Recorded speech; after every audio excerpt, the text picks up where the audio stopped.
સુરતના 20 લોકોના નેપાળમાં ફસાયા છે। સુરતના 20 લોકો નેપાળમાં ફસાઈ ગયા છે। સાંસદ મુકેશ દલાલે આ તમામ સુરતના લોકોને સુરક્ષિત રીતે ભારત લાવવા માટે સંપર્ક કર્યો છે। ભારત લાવવા માટે સંપર્ક કરવામાં આવ્યો છે। તમામ લોકો નેપાળ ફરવા માટે ગયા હતા અને જેમાં મહિલાઓ પણ સામેલ છે। સાંસદના મધ્યસ્થ અને પ્રયાસના કારણે હવે કાઠમંડુથી તેઓ સુરક્ષિત નીકળી ગયા છે।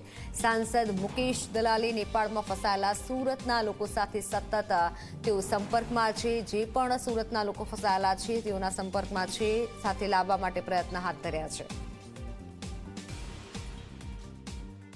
નેપાળમાં જે રીતે અચંબાભરી પરિસ્થિતિનું નિર્માણ થયું હતું, જેમાં સુરતના 20 જેટલા જે લોકો છે તે ફસાયા હતા, પરંતુ હાલમાં સાંસદ મુકેશ દલાલના પ્રયાસથી આ તમામ જે લોકો છે તે હાલ નેપાળથી પોખરણ સુધી પહોંચવામાં સફળ થયા છે। આપણી સાથે મુકેશભાઈ દલાલ જોડાયા છે।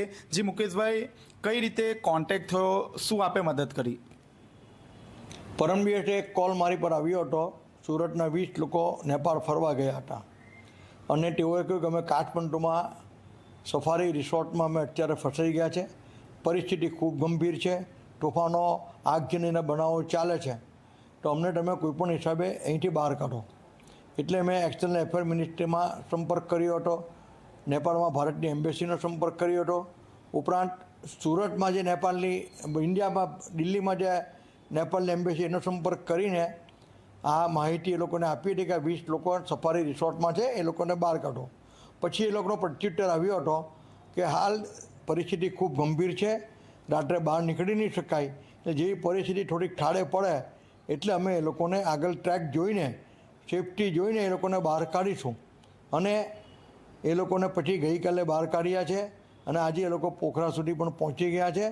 એ લોકો ગઈકાલે ચિત્કરમાં હતા, તે ત્યાં પણ હોટલમાં રાત્રે અંધારપટ કરી દેવામાં આવ્યું હતું, એ કારણ કે બહાર ખૂબ ભયની સ્થિતિ હતી ને હાલ એ લોકો સેફ છે।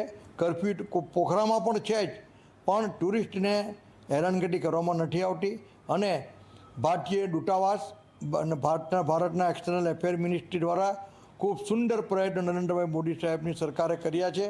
એનાથી તમામ લોકો સલામત રીતે બહાર નીકળી શક્યા છે। તો આપણે જે રીતે જોયું તે રીતે સાંસદ મુકેશ દલાલ દ્વારા જે રીતે પ્રયાસ કરવામાં આવ્યા છે, ત્યારબાદ 20 જેટલા જે સુરતીઓ જે છે તે હાલ નેપાળથી પોખરણ સુધી સુરક્ષિત રીતે પહોંચવામાં સફળ થયા છે। કેમેરામેન વિજય બેસાણી સાથે ચેતન પટેલ, ઝી મીડિયા, સુરત।